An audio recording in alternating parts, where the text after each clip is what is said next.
In the autumn of 1888, a series of brutal murders in the East End of London lit a flame that sent shockwaves reverberating around the civilised world and caused a scandal that struck right at the heart of the British establishment.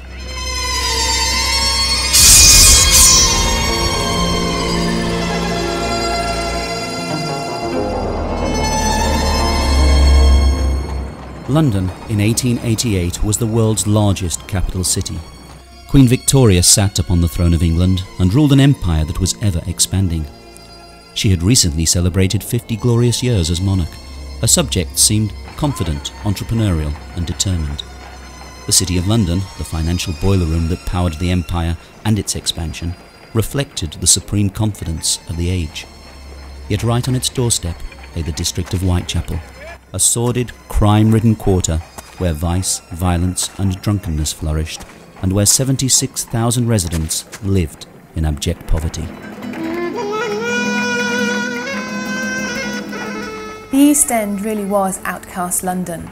In 1883, when the chairman for the London school boards did a report, he reported that out of sort of 1,129 families, 871 of them were living in rooms just one room big, and up to 9 people per room. Whitechapel had the capital's worst slums, worst overcrowding and highest death rates. It was also the immigrant district, and the 1880s had seen a huge influx of Jewish refugees fleeing persecution in Russia, Poland and Romania. Parts of Whitechapel had the appearance of a foreign town, whose inhabitants, mostly lower-class Jews, spoke their own language and dressed differently to the other citizens of the East End. There was a very large Jewish community in the East End. There had been a huge immigration into the East End in 1880s. The immigrants were living in a way that was different to the Gentile population, and a lot of the Gentile population resented that. Not so much resented the fact that these people were Jewish, although there was anti-Semitism. Inevitably, this led to a certain amount of racial tension, as these immigrants were accused of taking English jobs and English homes. But whether they were Jew or Gentile, all those who lived in the area shared one thing in common: life was a daily battle for survival. The area was terribly overcrowded. People lived crammed together in miserable circumstances, in absolutely dire poverty. All arches damp and dripping, and there was sort of straw on the floor and lots of horse droppings, all horses everywhere. The area was very, very grim, very poverty-stricken. There's no sanitation. There's just off the main highways and byways you've got loads of alleyways and courts with people just throwing out their sewage and their rubbish. I mean, the stench must have been awful in the East End. For the poor and destitute, the main accommodation was offered by the common lodging houses. There were 233 of them in Whitechapel, and each night 8,500 men, women and children sought shelter within their decaying walls. Now, if you were in a common lodging house, because of course nobody could afford their own sort of flat or house, it would cost you 8p for a double bed, 4p for a single one, and if you couldn't afford that, for 2p you could go to sleep standing up, lined up against a rope, stretched from one side of the room to the other, and hundreds of men, women and children did that every night in Whitechapel. For the women, there were few career opportunities, and those that were available paid a pittance, barely enough to cover the cost of a bed in a common lodging house, and certainly not enough to pay for food as well. So many of them turned to prostitution, not out of any real choice, but out of a necessity to survive. The Met actually sort of estimated that there were over 1,200 prostitutes of a very low class actually working in Whitechapel. On the surface, Victorian London may have seemed supremely confident and eminently respectable, but beneath that surface there lurked a general feeling of extreme unease. In the 1880s, you had all these different fears and anxieties, and this kind of social fear really of things that were going on, the changes to the ordered society that the middle classes and the upper classes were so used to. And it was a period where a lot of people were frightened. There was a genuine fear that there was going to be a revolution. The East End came to be the focus for all of that anxiety, all of that social anxiety.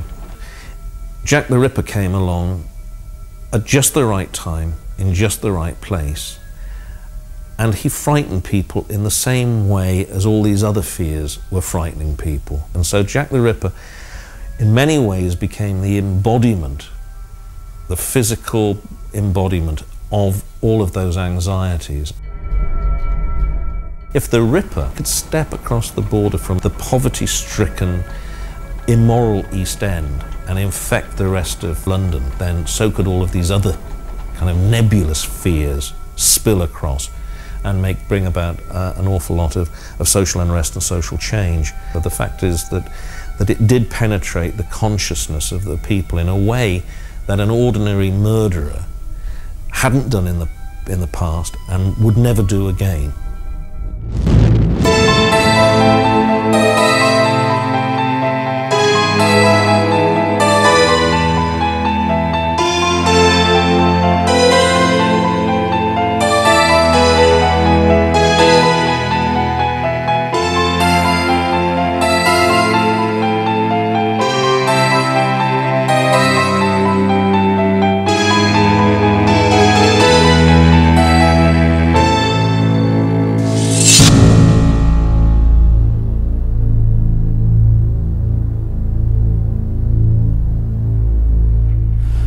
At around 3:40 a.m. on August 31st, 1888, a carter named Charles Cross was walking along Bucks Row here in Whitechapel when, in a gateway that used to stand here, he saw what he took to be a bundle lying on the ground. Thinking it was a tarpaulin that might prove useful, he went over to inspect it, but stopped in his tracks when he saw it was a woman lying there. Moments later, he heard footsteps behind him, and turning, saw another carter, Robert Paul, approaching. Nervously, the two men approached the silent form and stooped down over the body. Charles Cross felt the woman's hands. They were quite cold. Robert Paul, meanwhile, was leaning over, trying to see if he could detect any sign of breath. He couldn't. But when he touched the chest, he fancied it moved slightly.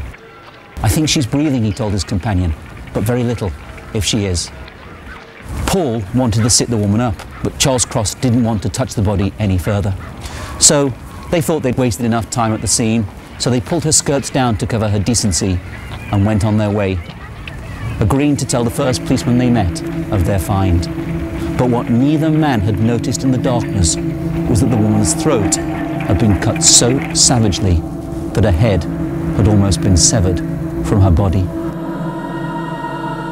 That discovery was made by PC John Neal as he walked his beat along Bucks Row shortly after Cross and Paul had left the scene. It was he who raised the alarm and sent for local medic Dr. Llewellyn, who, having carried out a cursory examination of the body, gave orders for its removal to the mortuary. Here the night held a further shock, for when Inspector Spratling arrived to take down a description of the deceased, he discovered something that had so far eluded everyone. Beneath her blood-stained clothing, a deep gash ran along her abdomen. She had been disemboweled. Jack the Ripper's reign of terror had begun. The woman's name was Mary or Polly Ann Nichols, a 43-year-old prostitute who had earlier been ejected from a nearby lodging house because she didn't have the fourpence to pay for a bed. "I'll soon get my DOS money," she had confidently predicted. "See what a jolly bonnet I've got." That bonnet now lay trampled in a Whitechapel gutter. Polly had her throat cut from left to right back to the spinal column. She had several incisions on her body. She was ripped up to the breastbone, but no organs were removed that we know of from Polly. Since the murder had taken place on the eastern fringe of Whitechapel, responsibility for its investigation fell to the officers of the Metropolitan Police's J Division. However, there had already been 2 previous murders that year in the very heart of Whitechapel, and they were being investigated by detectives of H Division, headed by Inspector Edmund Reed. Officially, there were only 5 Jack the Ripper victims, although there were 2 other murders that happened before that of Polly Nichols, which most history books considered the first Jack the Ripper murder, The murders of Emma Elizabeth Smith in April 1888 and that of Martha Tabram or Turner in August 1888 are considered by some people to have been the early sort of works of Jack the Ripper. The early crimes, the pre-canonical 5 murders of Emma Elizabeth Smith and Martha Tabram, are sometimes included in with the Ripper murders and sometimes they're excluded.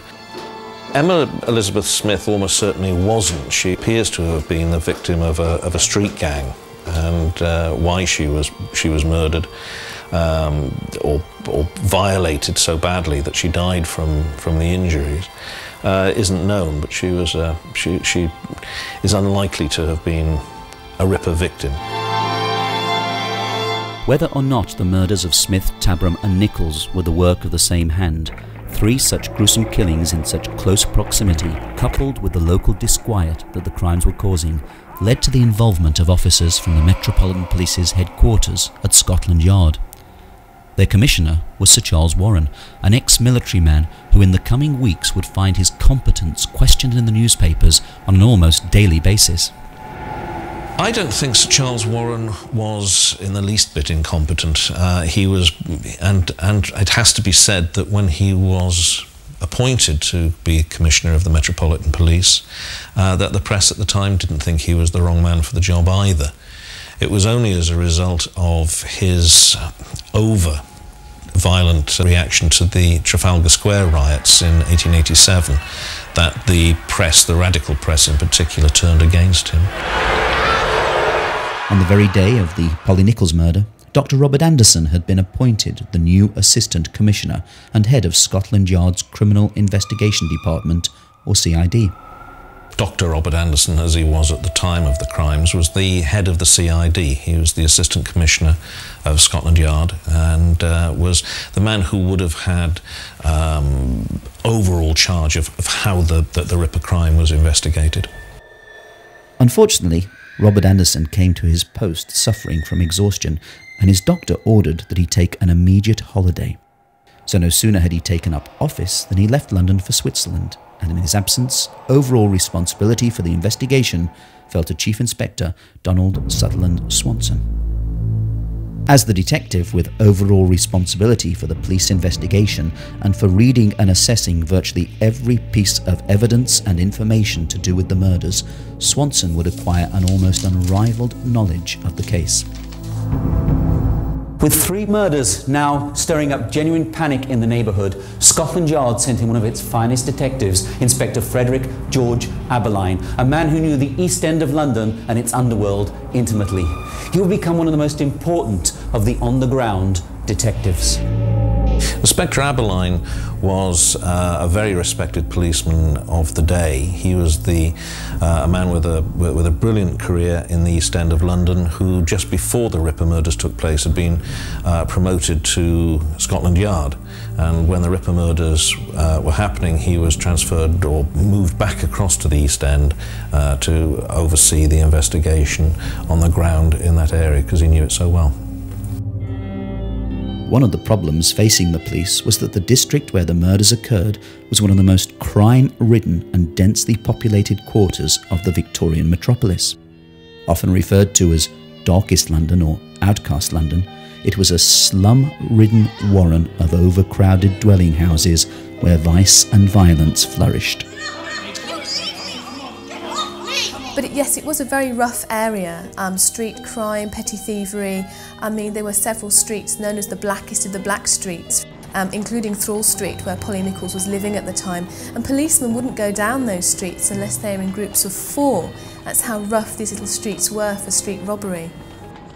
It was very noisy, very wet always, and very cobbled. That's what I remember. There was one way, however, that many of the local populace chose to blot out the hardships of their daily lives, and that was to drink themselves into a stupor. Drunkenness was very common in Whitechapel and the whole of the East End, really. People, it was a vicious circle. As soon as they had some money through work, they would go to the pub to drink. their sorrows away, basically. So you would have your family, and if you're a gentleman, you'd give your wife some money, and then she'd probably not spend it on food for the children, but also spend it on gin, because gin was so cheap at that time. And violence was very common because with all the drink available 24 hours a day, you can imagine people by the early hours of the morning might be very drunk indeed. There were plenty of fights and outbreaks of violence. But despite the frequent violence, actual murder was quite uncommon, and the killings began to stir up genuine revulsion in the area. Murder was actually quite uncommon at the time. Apparently the year before there'd only been half a dozen murders the whole year. So obviously to have such a high level of crime, so many murders in literally a few weeks, it really did cause a huge widespread panic throughout not just the East End but the West End too. I mean, women would not go out after dark in the West End, and those who were forced to go out in the East End, we've actually got reports of them actually carrying guns and knives to protect themselves.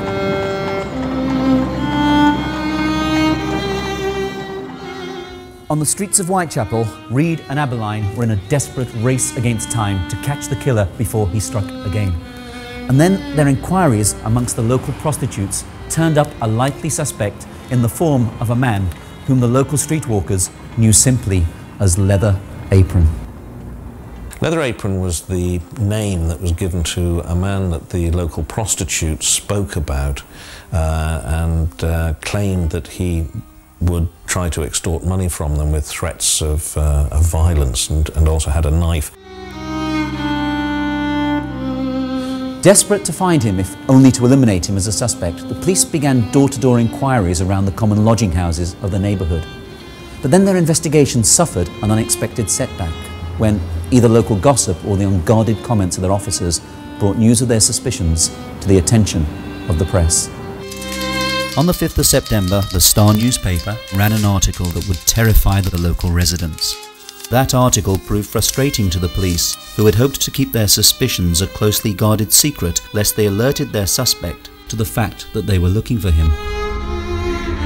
Leather Apron, the only name linked with the Whitechapel murders, the strange character who prowls about after midnight, universal fear among women, slippered feet and a sharp leather knife. The Star newspaper really built up Leather Apron into a demon kind of character, and described the most graphic description of this person. The police, it appears, knew who Leather Apron was all along. They thought it was a man called John Pizer. The press campaign to alert the public to the menace of Leather Apron had two results. Firstly, it alerted Pizer to the fact that the police were trying to trace him. Secondly, he suddenly found himself public enemy number one, and the prospect of falling victim to a baying mob so terrified him that he promptly disappeared and went into hiding amongst his relatives. And so the police operation was greatly frustrated.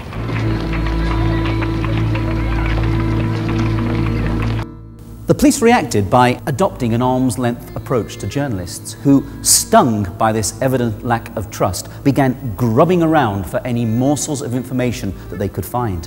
They shadowed detectives in the hope of discovering the identities of their witnesses.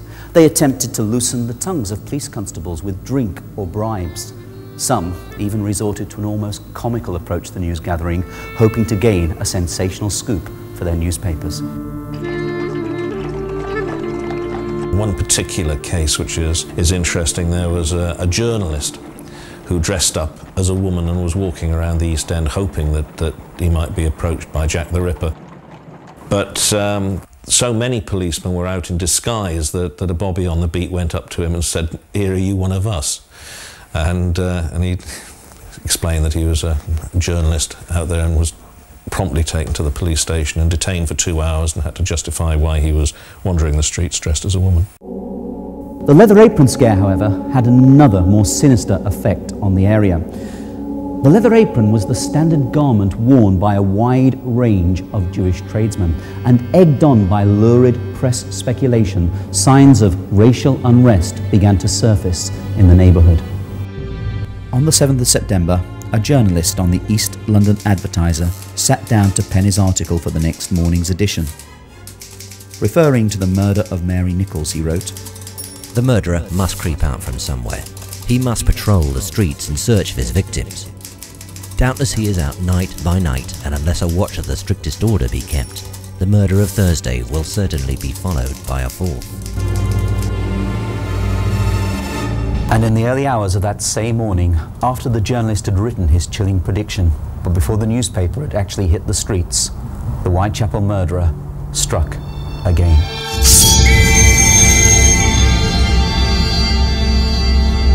Elizabeth Long saw Annie Chapman at 5:30 in the morning outside number 27 Hanbury Street. Mrs. Long, who knew Annie by sight because they often stayed in the same common lodging house, told the police that Annie was not on her own. She was in the company of a man Mrs. Long described as dark and swarthy, a foreigner.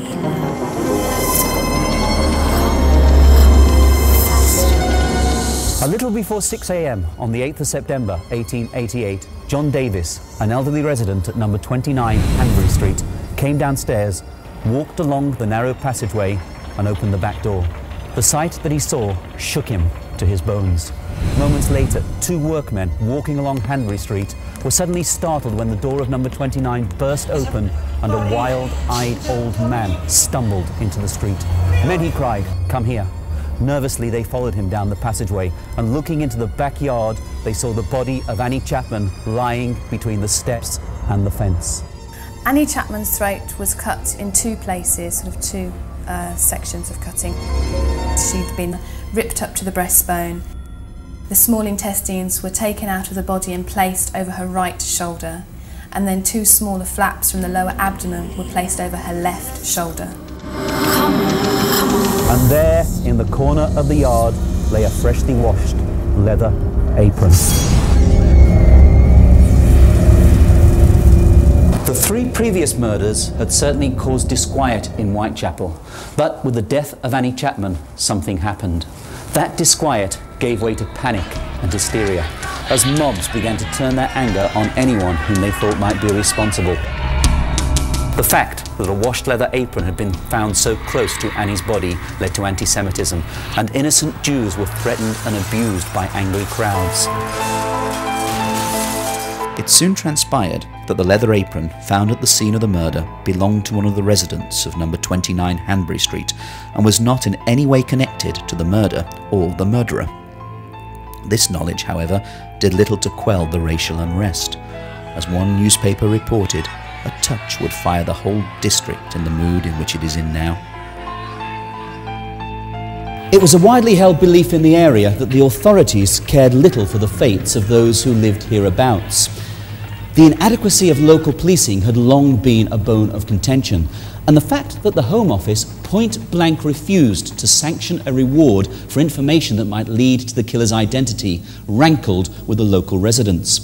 The foreman of the jurors at the inquest into Annie Chapman's death even went so far as to express the view that the murders of both Chapman and Nichols might easily have been prevented had the government offered a reward in the wake of Martha Tabram's killing. The government itself did not offer a reward. The Prime Minister and the Home Secretary were against offering rewards. This had been a policy that had been introduced by an earlier Home Secretary, so they were merely following a standard practice.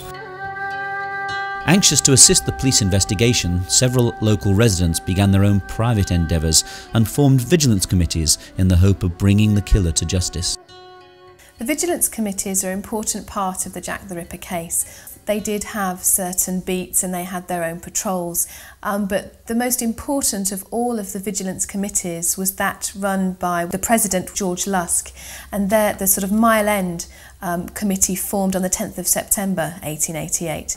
Now that was very organised. These were, although a lot of the members were unemployed, a lot of them were local people, local men, they were organised, but they not only patrolled the streets on beats, as I said, with a police whistle, a stick and galoshes on the regular beats. They also did lots of other things like physically writing to people to try and get things changed. They wrote to the government, to the Queen, to the Home Office. So they weren't just sort of groups of mobs on the streets. On the 10th of September, Sergeant William Thick went round to number 22 Mulberry Street and arrested John Pizer. there is little doubt that the police were convinced that Pizer was the man known as Leather Apron, and so as Sergeant Thick escorted him into Leman Street Police Station, feeling must have been running high that the Whitechapel murderer had been caught. But under interrogation, Pizer was able to provide cast iron alibis for the nights of the two most recent murders, and the police quickly ruled him out as a suspect. He even appeared at Annie Chapman's inquest, where he was given the opportunity to publicly clear his name. It was at that inquest that Dr. George Bagster Phillips, the police surgeon who had examined Annie Chapman's body as it lay in the backyard of number 29 Hanbury Street, raised a chilling possibility. The fact that her killer had removed her womb, he stated, suggested that the reason for her murder may well have been to obtain that particular part of her anatomy. Furthermore, the speed with which he did it and the skill displayed hinted that he may well have possessed some anatomical knowledge. The question of medical knowledge or surgical skill, we have to make the distinction between anatomical knowledge, meaning knowing where the organs are and where to find them, and surgical skill, which is the ability to actually extract them. The question is difficult to answer. Some of the doctors at the time thought that he had both. Some thought that he had the anatomical knowledge, the kind of knowledge that a horse slaughterer or a butcher or somebody like that would have had, but not necessarily a surgical skill. Another doctor said that it would have taken him, in those circumstances, a lot longer to have committed the mutilations, and so therefore there was surgical skill exhibited. Other people said no surgical skills, no anatomical knowledge, just did what he did, and it was lucky that he found whatever it was that he found. With the police apparently unable to catch the murderer, rumours began to circulate about his identity and motives. Was he a butcher, a slaughterman, a doctor, a medical student, or even a sailor on one of the ships in the nearby port of London? Was he seeking revenge for some imagined or real injury he had suffered at the hands of a prostitute? Was he a member of some heathen sect carrying out a barbaric ritual? Was he simply seeking notoriety? Or was he on a moral crusade to clear the streets of Whitechapel of the sin of prostitution? I wouldn't have thought that Jack the Ripper was necessarily targeting prostitutes at all. He may have been, we have no idea, but we don't know who Jack the Ripper was, so we have no real idea what his motives would have been. It's really a case of paying your money and taking your choice, but I think it's more likely that he was interested specifically in targeting women and was just trying to destroy women. Many who lived in the neighbourhood were convinced that they at least knew his occupation.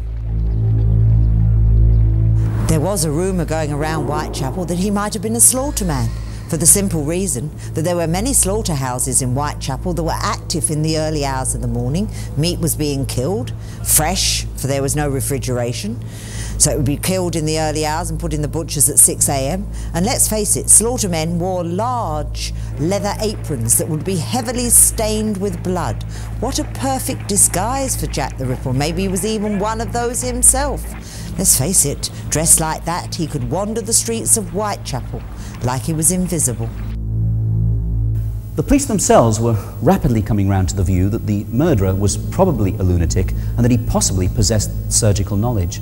To that end, several medical students who had recently spent time in asylums were traced and interviewed. But as with so many avenues of inquiry, this one also led to a dead end, and one by one, the students were exonerated of any involvement in the crimes.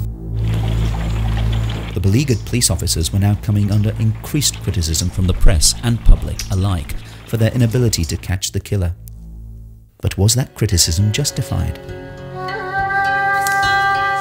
The police investigation, generally speaking, was handled as well as it could be. It's difficult to know what else they could have done. They basically just did everything that they possibly could, but there were no clues, and this was a point that Sir Robert Anderson made in a memo to the Home Office. And he said, you know, that for one murder to occur with the murderer leaving no clue was remarkable, but for a number of murders to have taken place with the murderer leaving no clue was absolutely extraordinary.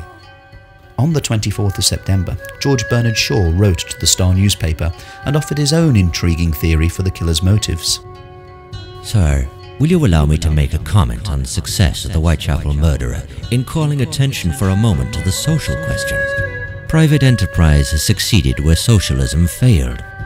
Whilst we conventional social democrats were wasting our time on education, agitation and organization, some independent genius has taken the matter in hand, and by simply murdering and disemboweling 4 women, converted the proprietary press to an inept sort of communism. No doubt, Shaw's tongue was very firmly in his cheek when he suggested that the murderer was a social reformer, but there is little doubt that the Whitechapel murders had succeeded in drawing attention to the dreadful living conditions in the area. Several of the improvements that took place over the next few years can indeed be attributed to the increased awareness that the killings had focused on the neighbourhood.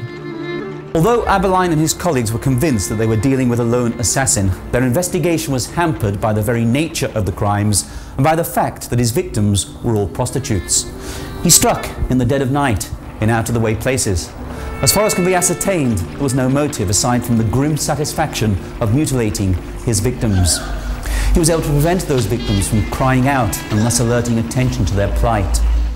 He left no clues behind him, nor was there an accomplice to inform upon him. And the fact that his victims were prostitutes meant they would take him to the very places where they knew that they were safe from interruption. As one police officer put it, it's not as if he has to wait for his chance, they make that chance for him. At 1 o'clock in the morning on the 30th of September, Louis Diemschutz turned his pony and cart into Duffield's yard off Berner Street. As he did so, his pony suddenly shied up in alarm and pulled away to the left. Something had disturbed it. Looking down, Diemschutz could just about discern a dark shape lying on the ground by the wall. Jumping from his cart, he struck a match to get a better view. It was very windy and the match was extinguished almost immediately. But in the brief seconds flickering light, he saw the bundle was in fact the prone form of a woman. He had discovered the body of Elizabeth Stride, Jack the Ripper's 3rd victim.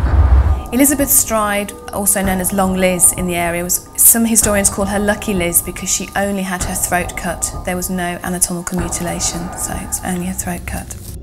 And this led the police to surmise that he'd been interrupted as he went about his bloody business. Is it possible that as he commenced the mutilations on Elizabeth Stride, the pony and cart turned into the yard and disturbed him? Did he jump back into the shadows? And was it that sudden movement that caused the pony to shy up and pull away to the left?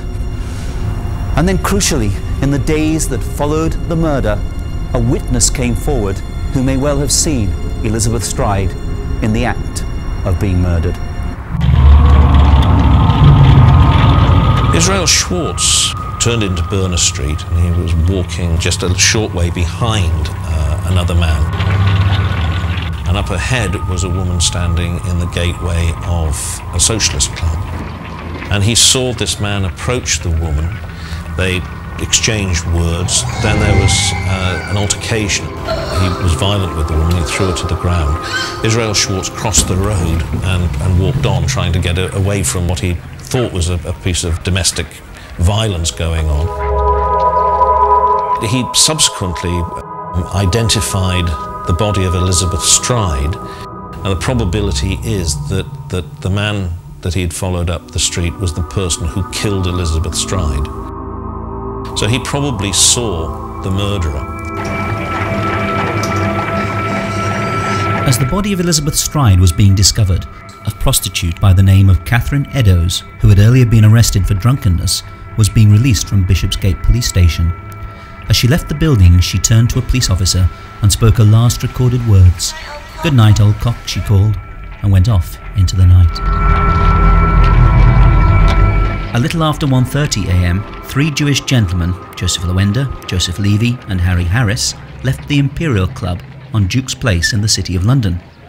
They noticed a man and a woman standing on a nearby corner. "I don't like going home by myself when I see those characters about," Levy observed to Harris. Lewender, meanwhile, was walking slightly apart from the others, and being closer to the couple, observed a little more. He was later emphatic that the woman he had seen was Catherine Eddowes. The man, he said, was aged about 30. His height was between 5'7" and 5'8". He had a fair complexion and a fair moustache. He was of medium build and had the appearance of a sailor. But since the couple seemed to be just chatting quietly and there was nothing otherwise noteworthy about them, the three men continued on their way.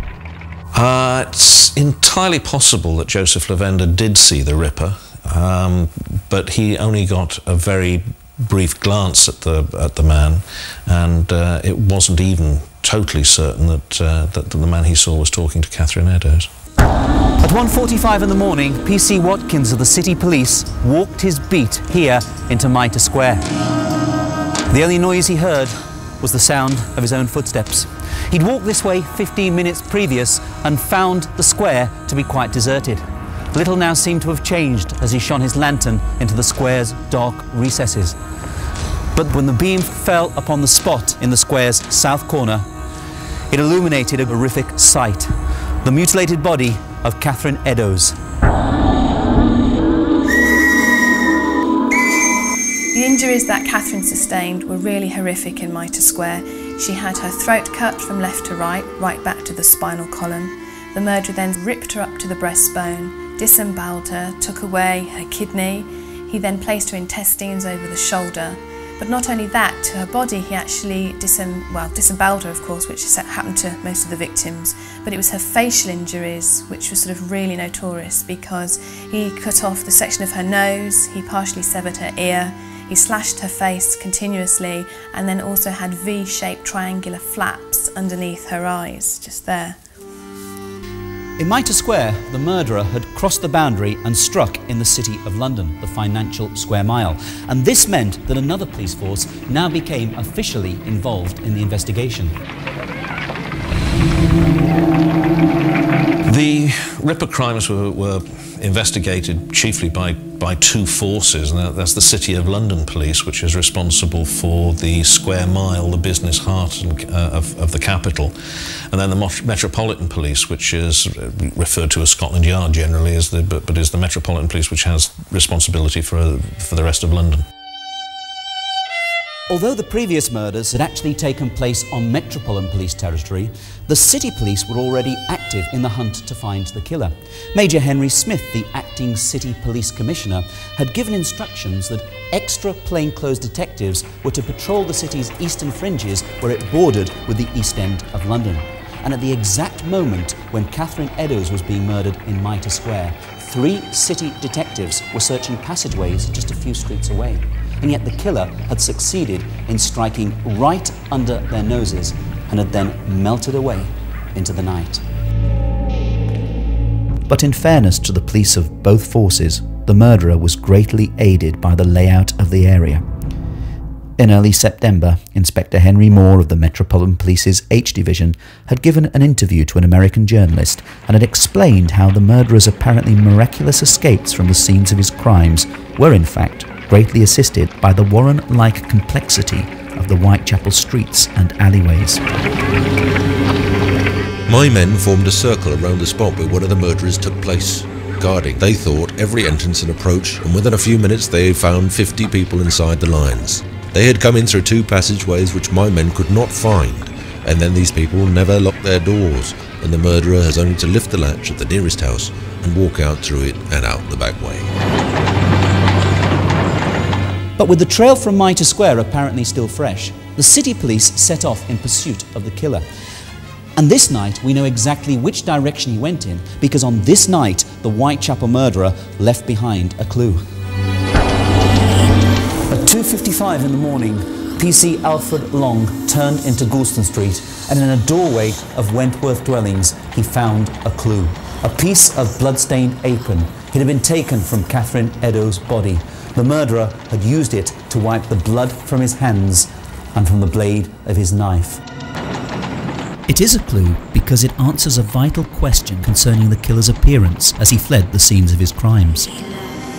The common thought is that the Ripper would have gone from the crimes covered in blood, but in fact it's possible that he probably wasn't covered in blood at all. He certainly, once he had sliced the victim's throat, we know from the rather repellent blood splashes and splatterings that were all over the place that the blood would have emptied from the victim, and once the heart stops beating, then the amount of blood that is going to spurt out when you start doing the mutilation would have been relatively small. So he would have had blood on his hands and possibly on some part of his clothing. Whether it would have shown up in the dark, and he could have used gloves, may have worn an overcoat which he either took off before committing the crimes or which was open and which he could have buttoned up afterwards. Indeed, the apron tells us just how much blood he did have upon his person, for as he made his way through the streets, he was wiping away the evidence, and by the time he reached the doorway, his hands and knife were evidently clear of any incriminating stains, and thus he was able to discard the apron. But the doorway contained something else, for scrawled in chalk on its wall was a message which read, "The Jews are the men that will not be blamed for nothing." Jews was spelt J-U-W-E-S, which has been the cause of endless speculation in the conspiracy theories about Jack the Ripper. But whether or not the murderer actually chalked those words on the wall is completely unknown. There are some statements that say that they look blurred as if they had been there for a while. Other statements say that had they been there for any length of time, they would have been rubbed off by people going in and out of the building. Soon, the city police had also arrived on the scene, and instructions were given to photograph the graffiti. The Metropolitan Police, however, were becoming uneasy.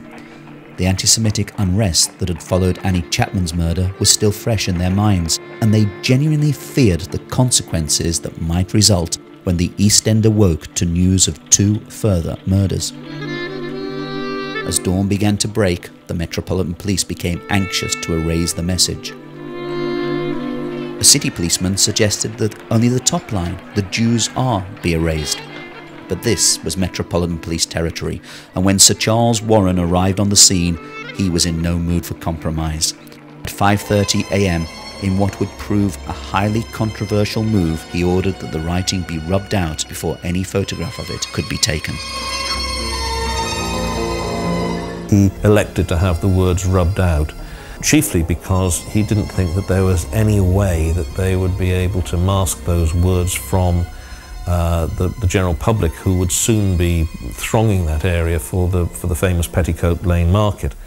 And so he felt that the reference to the Jews, the Jewes, would be incite anti-Jewish reaction in the streets, and he wanted to avoid that, so he had the words erased.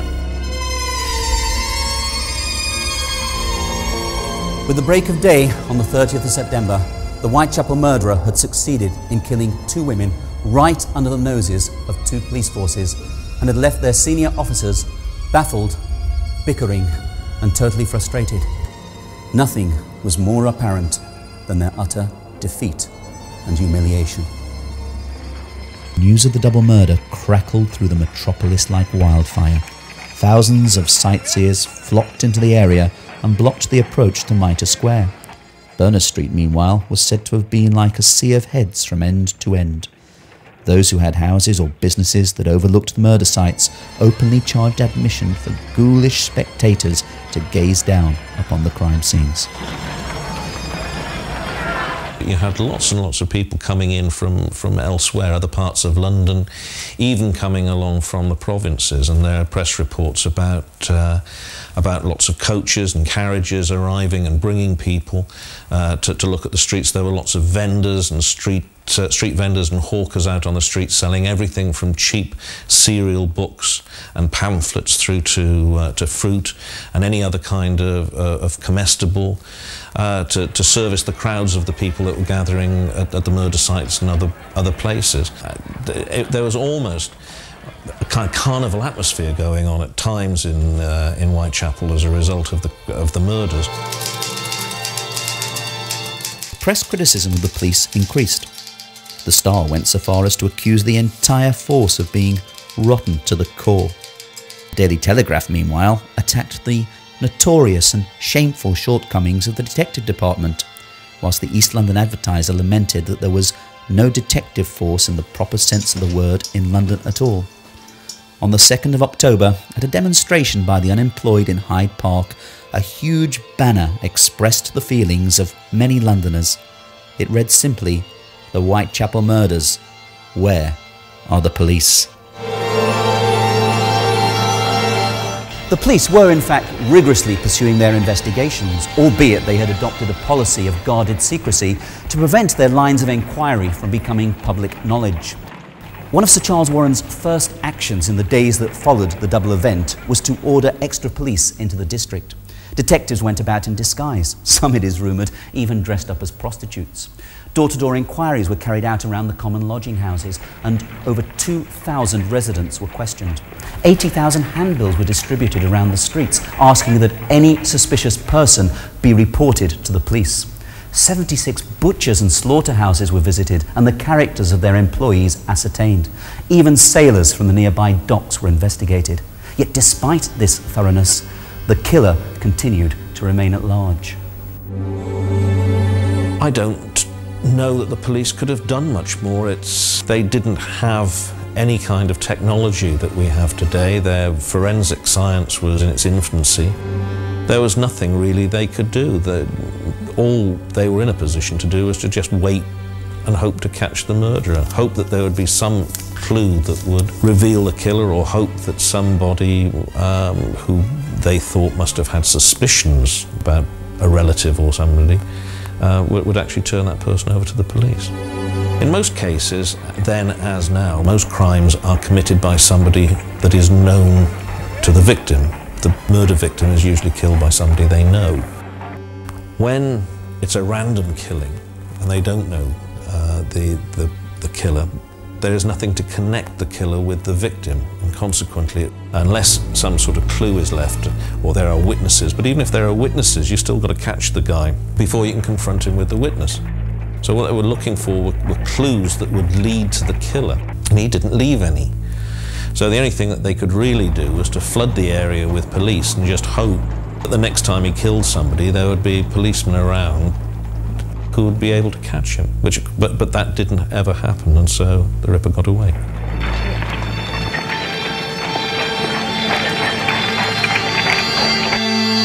Although October would pass with no further murders, historically speaking, the days that followed the double event saw one of the most important developments of the entire saga, because it was during this period that the Whitechapel murderer was given a name. In the wake of the double murder, Sir Charles Warren gave permission for a letter to be released, which on the 27th of September had been sent to the Central News Agency.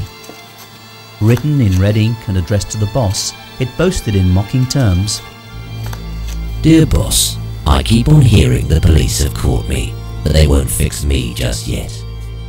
I have laughed when they looked so clever and talked about being on the right track. That joke about leather apron gave me real fits. I am down on whores, and I shan't quit ripping them till I do get buckled. Grand word the last job was. I gave the lady no time to squeal.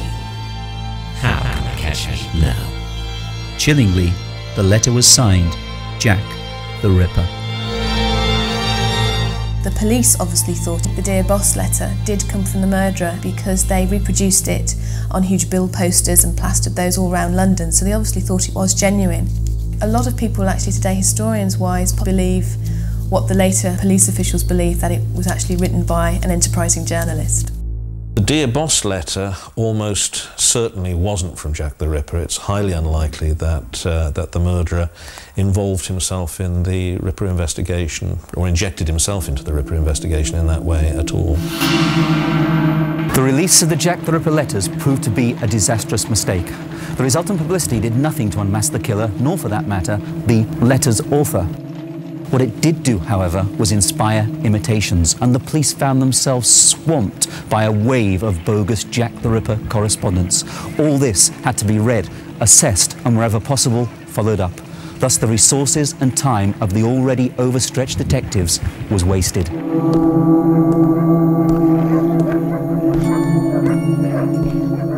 One of the most misreported initiatives of the Metropolitan Police, that of using bloodhounds, originated around this time. The idea had originally been given to Sir Charles Warren by the Home Office. Warren was not overly convinced that bloodhounds would be of any use and queried how a dog could be expected to track the killer without a piece of his clothing or a trace of his blood on streets where people had been walking all night long. His reservations notwithstanding, trials were held in 2 London parks, and Warren appears to have found the results encouraging. Indeed, so impressed was he that he gave instructions that in the event of another murder, the body must not be touched until bloodhounds could be brought and put on the scent. On the 6th of October, Robert Anderson returned from leave and took overall charge of the police investigation. From that point on, he, like Swanson, became familiar with every facet of the case. On the 13th of October, the police began a massive search of some of the area's worst slums. For almost a week, officers entered every room of every house. They searched under the beds and looked inside the cupboards. They scrutinised every knife they could find and interviewed hundreds of landlords and their lodgers. But the killer evaded detection, and letters purporting to come from him continued to frustrate the police investigation.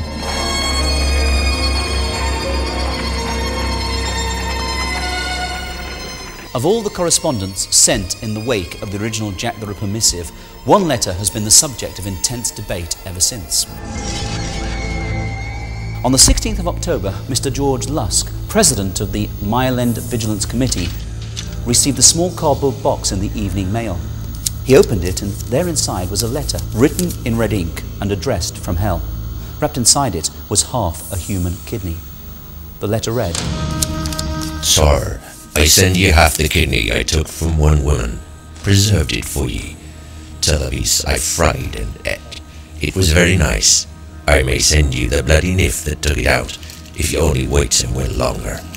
Signed, catch me when you can, Mr. Lusk." Convinced it was a practical joke, Mr. Lusk placed the box and the kidney in a drawer. But it played on his mind, and a few days later he showed it to the other members of the Vigilance Committee. They decided to take the kidney to a local medic, and it was handed over to the city police, in whose jurisdiction Catherine Eddowes had been murdered. To this day, there is considerable debate as to whether or not this letter did come from the murderer. The evidence just simply isn't sufficient. We have statements by Major Smith, who was the acting assistant commissioner of the city police at the time, who presented the kidney to the leading kidney expert of the day, Gowan Sutton, and believed that it was from Eddowes. But generally speaking, the evidence would suggest that it wasn't. The amount of factual information that we've got there is not sufficient to draw any hard and fast conclusions, although the general opinion is that it wasn't. Lurid rumours in the press, together with several scares and false alarms, ensured that the atmosphere in Whitechapel remained tense, and the police were nervously apprehensive that another killing was inevitable. Large bodies of plainclothes policemen were therefore drafted into the district from other parts of London, and these, together with the detectives already on the ground, were so numerous that in the more deserted thoroughfares, almost every man met with was a police officer. October passed with no further murders, and by early November, the area as a whole had breathed a huge sigh of relief as it seemed that the nightmare had ended.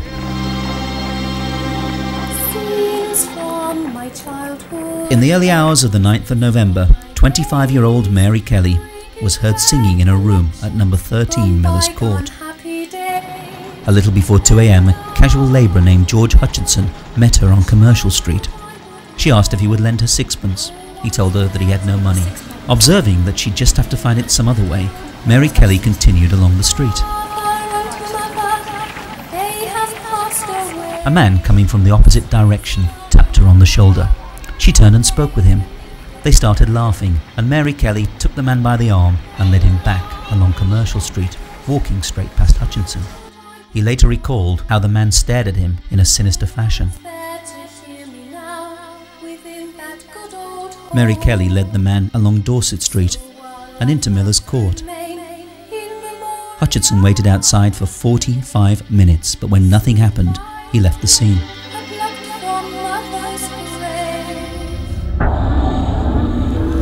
Shortly before 4 a.m, 2 of Mary's neighbours heard a soft cry of murder, but since such cries were a common occurrence in the area, they both ignored it. At 10:45 a.m. on the 9th of November 1888, Mary Kelly's landlord, John McCarthy, sent his assistant, Thomas Bowyer, round to number 13 Miller's Court to collect her overdue rent. Moments later, an ashen-faced Bowyer returned. "Governor," he stammered, "I knocked on the door. I could not make anyone answer. I looked through the window and saw a lot of blood." The 2 men hurried back to Miller's Court, where, looking through the broken window, John McCarthy gazed upon an horrific sight. The bedside table was covered with what appeared to be lumps of human flesh, and there, on the bed, barely recognisable as human, lay the mutilated body of Mary Kelly. Soon, Inspectors Walter Dew and Walter Beck had arrived at the scene, and by 11:30 a.m, Inspector Aberline had joined them. But amazingly, it would be another 2 hours before any of them entered Mary Kelly's room. There was a delay between Mary Kelly's body being discovered by Thomas Bowyer, who had gone there to collect the rent, and the police actually entering the room, because somebody mistakenly believed that bloodhounds were going to be brought to the scene. And in fact they weren't, but they didn't know that. And it was only when a senior officer came along and said that there were going to be no bloodhounds that the police finally forced the door and entered the room. They couldn't actually get into the room because for some reason they thought the murderer must have had the key and locked the door. So in fact, when the people actually got into the room, they actually had to knock it down with an axe. They had to use a pickaxe to get into the room. John McCarthy, Mary Kelly's landlord, was no doubt giving vent to the feelings of all who witnessed the bloody carnage inside number 13 Miller's Court, when later that day he told a reporter, "The sight that we saw, I cannot drive away from my mind. It looked more like the work of a devil than the work of a man. The whole scene is more than I can describe. I hope I may never see such a sight again." Mary Kelly had her throat cut from left to right back to the spinal column, just like the other victims. She was stabbed, ripped up from the rectum to the breastbone, disemboweled, various organs were taken away. Mary's injuries weren't all from a knife. An axe had also been used to basically cut all of her flesh off her thighs, and that thigh flesh was also on the bedside table. Apart from her body, her face was almost hacked beyond recognition. Her ears were cut off, her nose, her eyebrows, her lips. Complete disfigurement of the corpse took place in Miller's Court.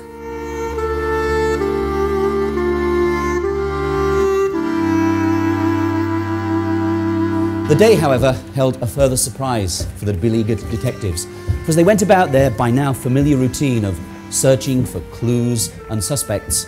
Word arrived that their commissioner, Sir Charles Warren, had resigned.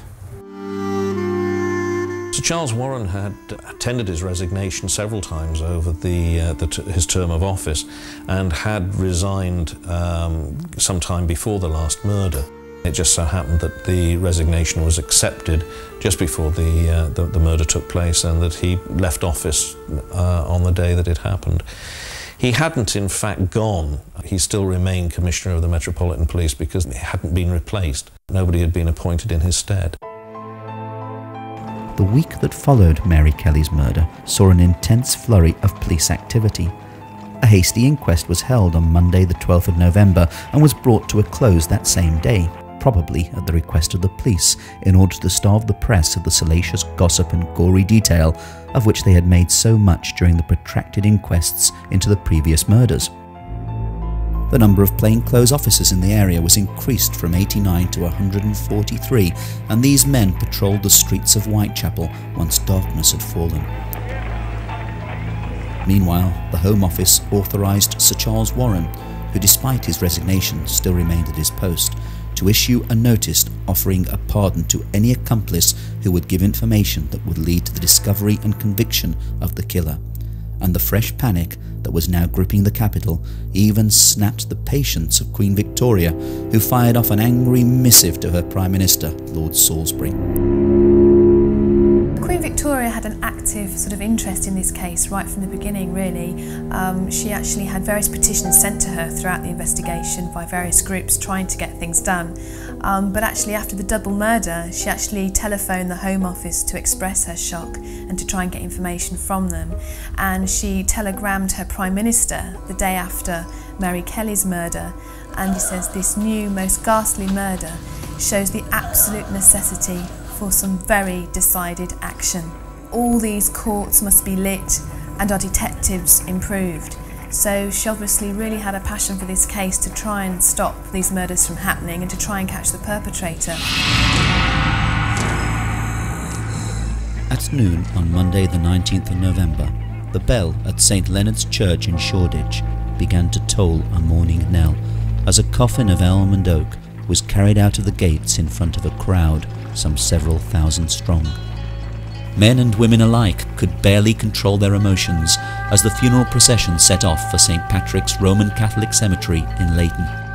It was with great difficulty that the police forced a path for the cortege, as onlookers jostled to touch the coffin and read its simple brass plate, Marie Jeanette Kelly, died 9th of November 1888, aged 25 years.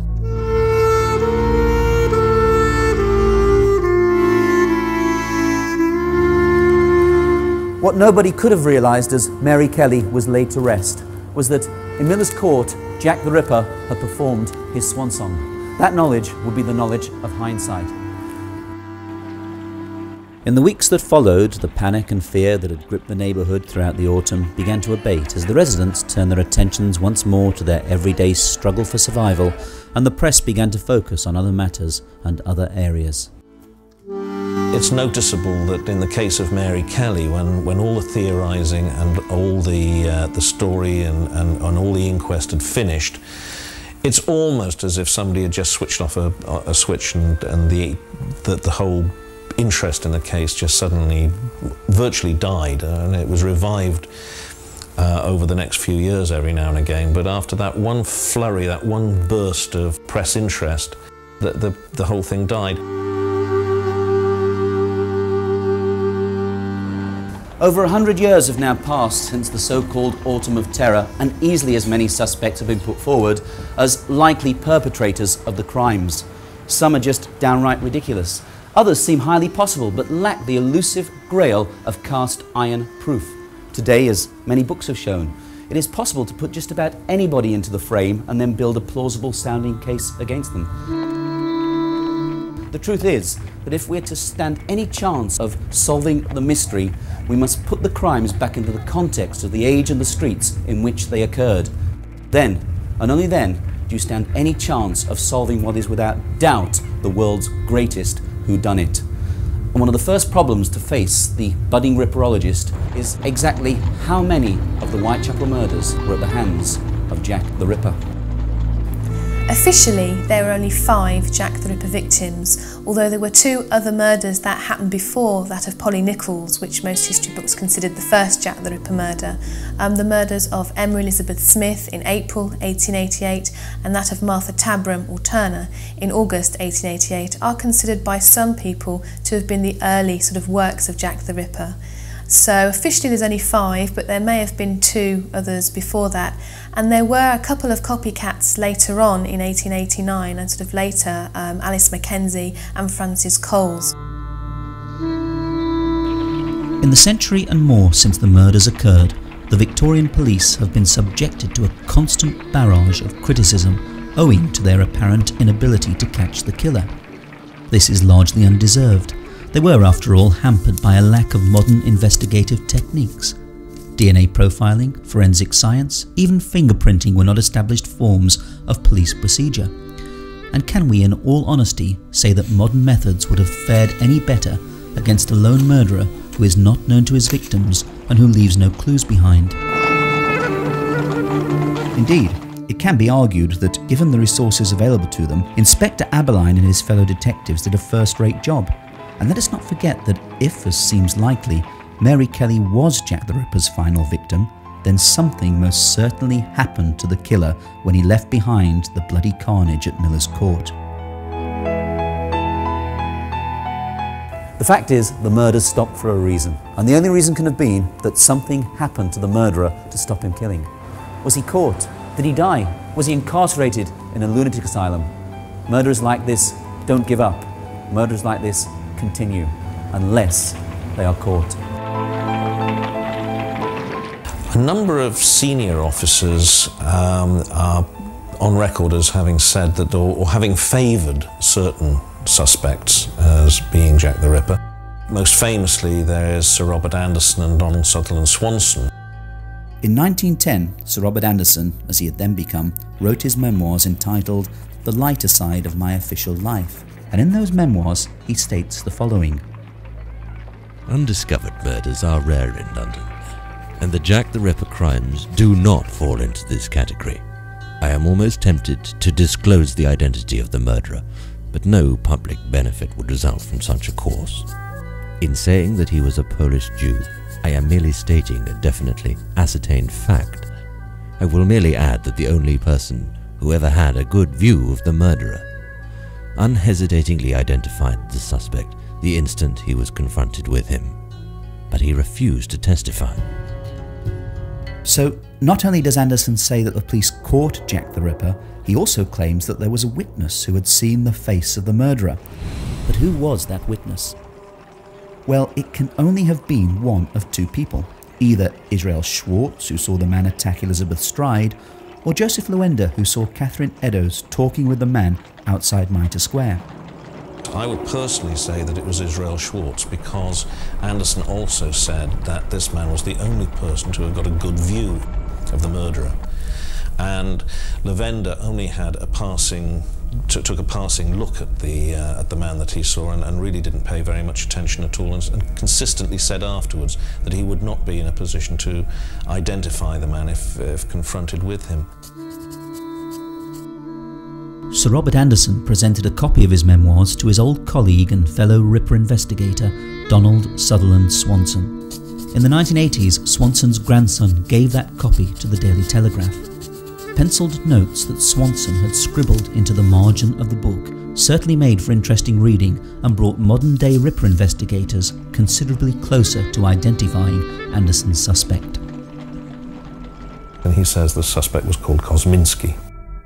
Doesn't give us a Christian name, but insofar as research thus far has been able to reveal, there is only one Kosminski that could fit the bill, because we're told that this Kosminski was committed to an asylum, and the only Kosminski found in the asylum records, which was found by Martin Fido, is a man called Aron, or Aron Kosminski. Swanson also says that the reason the witness would not give evidence was because the suspect was also a Jew, and the witness's evidence would be the means of the murderer being hanged, which he did not want on his mind. If we believe the marginalia, then there was some reason why the police suspected him. He was taken with difficulty to a place called the Seaside Home to be identified, and that was probably the convalescent police Seaside Home in Brighton, where he was positively identified. The police then, for reasons which baffle everybody, released him. Now the probability is that they didn't have grounds for holding on to him any longer. The Habeas Corpus Act means that you have to bring charges within a given period of time, or you have to release the individual. If they were not prepared to bring charges because our witness apparently refused to testify or to give evidence, the police would have had to have released him. He then was returned to his brother's house in the heart of Whitechapel, and his family almost immediately appear to have had him committed into the asylum. In early 1891, Aron Kosminski was officially found to be of unsound mind, and on the 7th of February he was committed to the County Lunatic Asylum at Colney Hatch in North London. In 1988, researchers began combing the records for that elusive piece of information that might prove Kosminski's guilt once and for all. That search brought 2 investigators to the door of Zena Shine, who was born in the East End of London in 1925 and whose great-uncle, Aron Kosminski, was indeed committed to Colney Hatch Asylum. It was astonishing. 2 men knocked at the door and they said that there's somebody living here who knew the Kosminski family. They said that it was a centenary or something and that the case had remained open. And they said, do you have a relation called Kosminski? And I said it was my grandfather. They said, did I know the rest of the family? I said, I think he had a brother. And they told me about this brother, Aron. They said that we think he died in Colney Hatch. Colney Hatch, you know, things began to come back. All these little stories. All the family used to talk about Colney Hatch. And it was a major disgrace, the brother. After a little while, I began to understand a bit of Yiddish, and I could understand what they were talking about a bit here and there. They used to sort of, Aron. It was sort of very deprecating, and there was never any lengthy discussion. It was always just a reference, but there was never any connection. It didn't mean anything to me. I couldn't understand the significance of anything. And when I told my brother, he was so appalled, he didn't even think it was funny, he was appalled. He said, if that's your claim to fame, forget it. Who wants to be connected to somebody, I mean, really?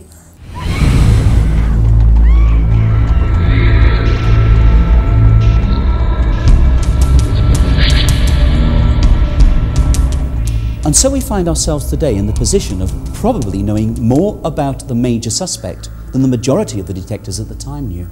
Yet that final piece of the jigsaw eludes us. If we could only uncover the evidence on which Anderson and Swanson based their suspicions, it might be possible for us to complete the puzzle and solve the mystery of Jack the Ripper once and for all.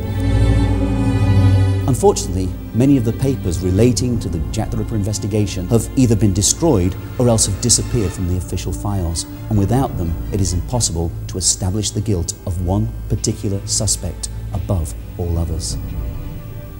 I haven't the remotest idea who Jack the Ripper was. I would put Kosminski at the top of the totem pole, as it were, simply because Anderson and Swanson were the 2 most senior officers investigating the Ripper case, and it's reasonable to assume that they would have known the evidence against every major suspect. And if they thought that the evidence against Kosminski was better than the evidence against any of the others, Kosminski would be the probable leading contender for the mantle of being Jack the Ripper. One thing, however, is certain. The legend of Jack the Ripper refuses to die, and interest in him increases with every year that passes. And with so many dedicated researchers still on his trail, the day may yet come when Jack the Ripper is finally brought to book. Until then, he will remain much what he has been for over 100 years, an elusive nightmare that haunts our imaginations, where he is able to instill feelings of fear and fascination in equal measure. But his story also provides a window through which we can gaze back onto a bygone age when a lone figure stalking the streets of London really did succeed in shaking the British establishment to its very core.